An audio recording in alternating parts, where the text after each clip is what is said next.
Rape's a violent crime. Joe just did not present in any way, shape, or form as a violent person. And eyewitness identification has for a long time been questionable. I thought next week I'll be out of here. They're going to figure this out. As Joe Jones walked down Kansas Avenue in the early morning hours of August 25th, 1985, witnesses to a rape the night before identified Jones as the attacker. I didn't make it to just right up here in front of that landmark. It's now a landmark, but I don't know what it was when I was arrested. During Jones's trial, his defense team argued that another man, Joel Russell, who was committing similar crimes in the area, was the real rapist. In the August 1985 rape, the victim was kidnapped at knife point from the Bear Essentials nightclub in the 900 block of Kansas Avenue.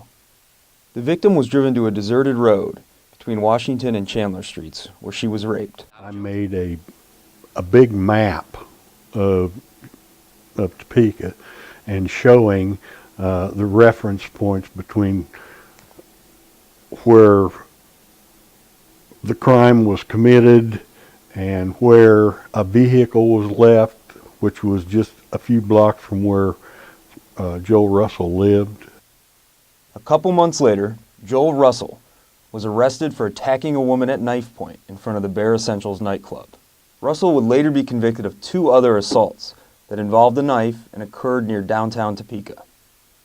Despite the signs pointing to Russell as the rapist, Jones was convicted based solely on eyewitness testimony and sentenced to life in prison. It's pretty hard to grasp that he knew someone innocent was doing that time. Mr. Jones was in prison for 7 years from 1985 to 1992. DNA evidence was produced that led to the exoneration and the release of Mr. Jones. So in October of 2011, a story was done on Jones by the Lawrence Journal-World and sparked the assignment of that case to a TPD detective. The DNA search warrants were executed, and based on the findings of the CODIS offender hit, the police department was able to identify the suspect. The identity of the true suspect in this case is Joel L. Russell. The Shawnee County District Attorney's Office recently issued an arrest warrant for Joel Russell on 1 count of rape.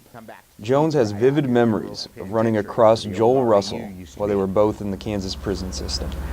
And he came down to the 120-day callback process, and I was sick. It turned my stomach. You know, the DNA hitting on him doesn't change your life position, I mean, right? Not really, no. No.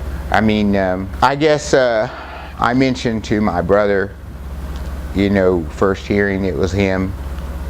Well, I mentioned, I thought, God, he must have felt for just a moment a little like I did when they gave him that news the other day. He must have felt a little like I did, but not quite. Mr. Jones has known that he didn't do it for a long period of time, but Mr. Russell, presuming him innocent, has a good idea what he did some years ago, and now we're going to try to seek justice for the victim in this case. Does it make a difference to you? I mean, let's say, you know, they're not able to prosecute him, but he does spend the rest of his life in prison. Would that be just as good for you, or do you want to see him convicted? Yeah, I do, because you know, to me, it would be part of my healing.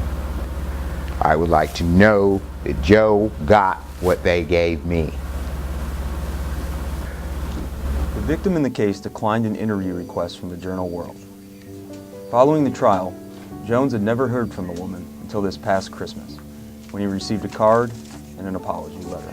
I read it once. I have not read this again. So, it says, Dear Joe, it's time.